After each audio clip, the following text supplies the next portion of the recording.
यह है true crime India, जहां हम लाते हैं आपके सामने भारत के सबसे सनसनीखेज और सच्चे अपराधों की कहानियां। हर कहानी सिर्फ वारदात नहीं, बल्कि समाज का आईना है। तो तैयार हो जाइए उस सच से सामना करने के लिए जो आपको भीतर तक हिला देगा। यह कहानी सिर्फ एक स्कूल में हुई चाकूबाजी की नहीं है।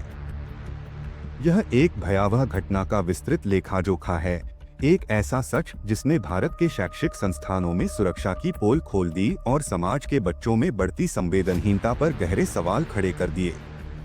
यह कहानी है एक साधारण सी बहस के जानलेवा वारदात में बदल जाने की। यह कहानी है एक बेरहम व्हाट्सएप चैट की जिसने लाखों लोगों को हिलाकर रख दिया। और यह कहानी है लापरवाही के उन आरोपों की जिसने एक प्रतिष्ठित स्कूल की साख पर ही सवालिया निशान लगा दिए। यह सिर्फ एक वारदात नहीं, बल्कि शिक्षा के मंदिर और उसके इर्द गिर्द पनपते हिंसक माहौल का काला अध्याय है, जो हमें सोचने पर मजबूर करता है कि हमारे बच्चे आखिर कहाँ जा रहे हैं। अहमदाबाद का खोखरा इलाका, 20 अगस्त 2025 की सुबह। Seventh day Adventist higher secondary school. दूर से देखो तो हर चीज सामान्य लग रही थी। बच्चों की चहल पहल, कक्षाओं की घंटियां और मैदान में गूंजती आवाजें। इसी भीड़ के बीच था नयन सतानी, 15 साल का 10वीं कक्षा का होनहार छात्र। नयन, जो डॉक्टर बनने का सपना देखता था। नयन, जो अपने परिवार की उम्मीदों का केंद्र था और अपने दादा का इकलौता पोता, आंखों का तारा।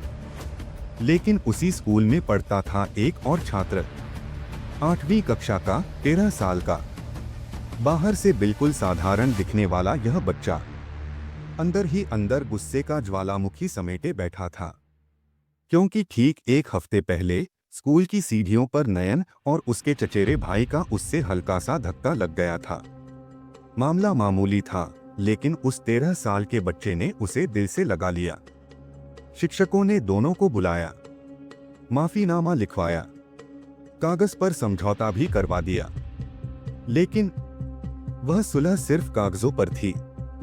असलियत यह थी कि आरोपी छात्र के गुस्से को कभी सही ढंग से समझा ही नहीं गया। उसके मन की चुभन को किसी ने गंभीरता से लिया ही नहीं। नतीजा यह हुआ कि उसके दिमाग में यह बैठ गया, उसके खिलाफ कोई कार्रवाई नहीं होगी और वह जो चाहे कर सकता है।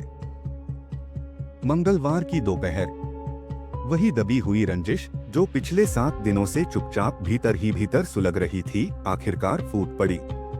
स्कूल की छुट्टी के बाद गेट के पास, कुछ रिपोर्टों के अनुसार मनीषा सोसाइटी के गेट पर, यही नयन अपने एक भाई को लेकर आरोपी छात्र से बात करने आया था। पहले शब्दों का टकराव हुआ, फिर बहस तेज हुई और फिर अचानक उस 13 साल के लड़के ने अपने बैग से एक धारदार औजार निकाला।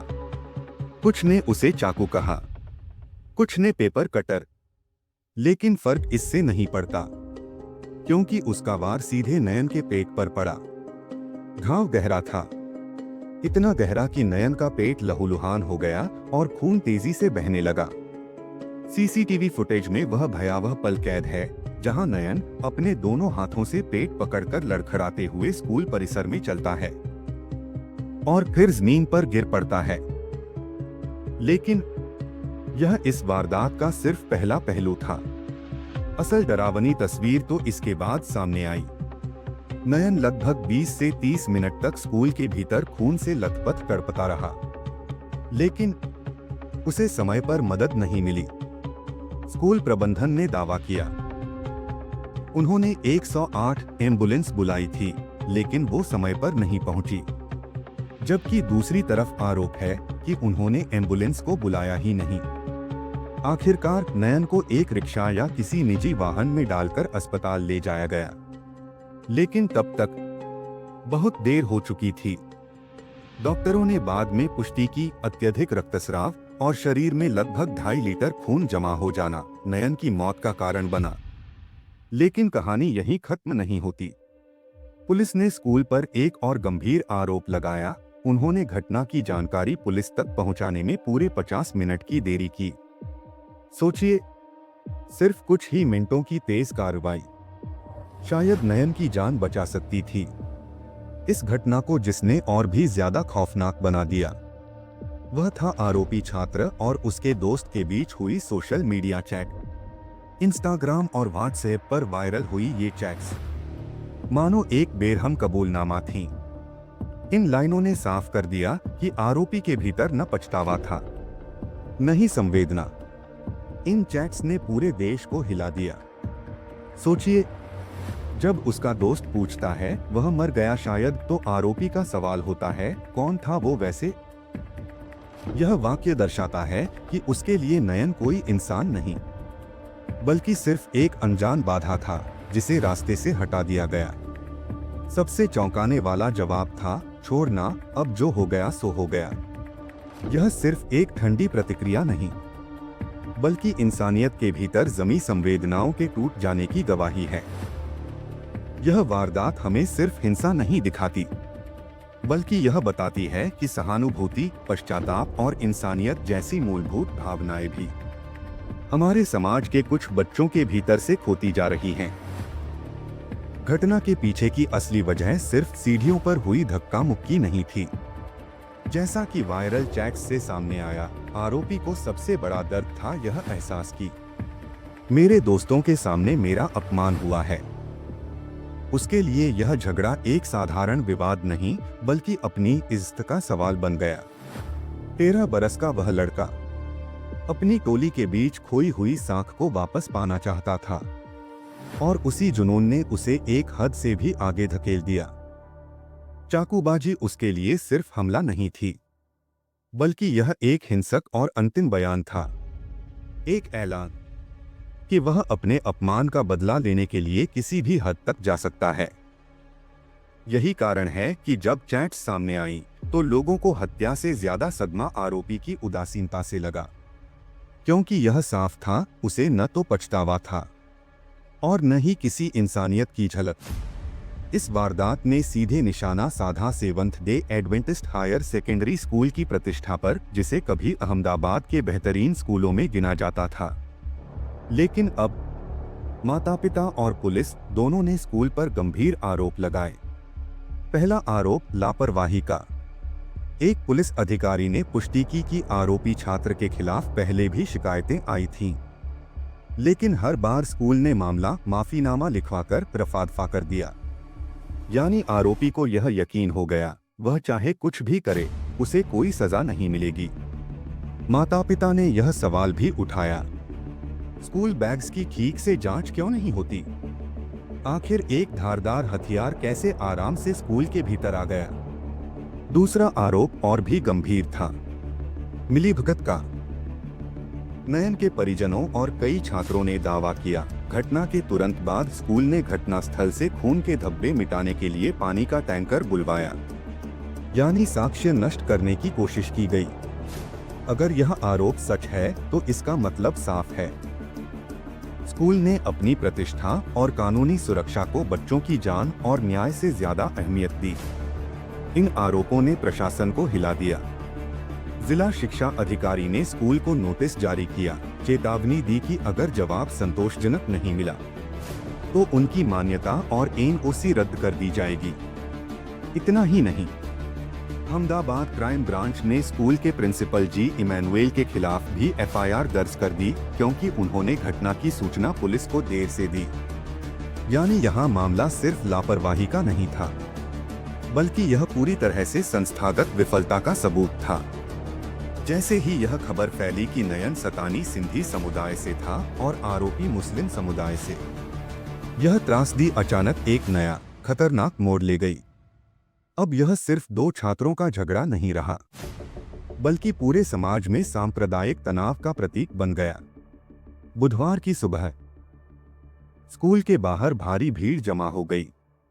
नयन का परिवार, सिंधी समाज के लोग और हिंदू संगठनों जैसे विश्व हिंदू परिषद, बजरंग दल और अखिल भारतीय विद्यार्थी परिषद के कार्यकर्ता सब एकत्रित हो गए। गुस्से से भरी इस भीड़ ने जल्द ही हिंसक रूप ले लिया। उन्होंने स्कूल में घुसकर तोड़फोड़ की, बसों, कारों और आसपास खड़ी गाड़ियों को आग और पत्थरों से नुकसान पहुंचाया। यहाँ तक कि स्कूल स्टाफ, प्रिंसिपल और गार्ड को भी पीटा गया। हालात इतने बिगड़ गए कि पुलिस को भारी संख्या में बल तैनात करना पड़ा। लेकिन गुस्साई भीड़ ने पुलिस की गाड़ी पलटने तक की कोशिश की। आखिरकार हालात काबू करने के लिए लाठीचार्ज करना पड़ा। इस तरह एक व्यक्तिगत त्रासदी राजनीतिक और सामाजिक संगठनों का हथियार बन गई। असल मानवीय मुद्दा कहीं पीछे छूट गया। स्थानीय विधायक अमूल भट्ट और शिक्षा मंत्री प्रफुल्ल पानशेरिया ने घटना को दुर्भाग्यपूर्ण बताते हुए शांति की अपील की और न्याय का भरोसा दिलाया। अब यह मामला सिर्फ एक स्कूल वारदात नहीं रहा, यह पूरे समाज के लिए आईना बन गया। जांच क्राइम ब्रांच को सौंपी गई है। मुख्य आरोपी छात्र हिरासत में है और उस पर जुवेनाइल जस्टिस एक्ट के तहत कार्रवाई हो रही है। सिर्फ इतना ही नहीं, आरोपी को हथियार उपलब्ध कराने वाले व्यक्ति और उसका एक और दोस्त भी पुलिस की पकड़ में आ चुके हैं। यानी यह मामला अब कानूनी लड़ाई के उस मोड़ पर है जहां तय होगा कि क्या न्याय मिलेगा और क्या हमारी शिक्षा व्यवस्था सचमुच बच्चों को सुरक्षित रख सकती है। हालांकि कानून की भी अपनी सीमाएं होती हैं। जुवेनाइल जस्टिस एक्ट यानी care and protection of children कानून के तहत 16 से 18 वर्ष के नाबालिगों पर जघन्य अपराधों के लिए बालिग की तरह मुकदमा चलाया जा सकता है, लेकिन उन्हें न तो मौत की सजा दी जा सकती है और न ही उम्र कैद।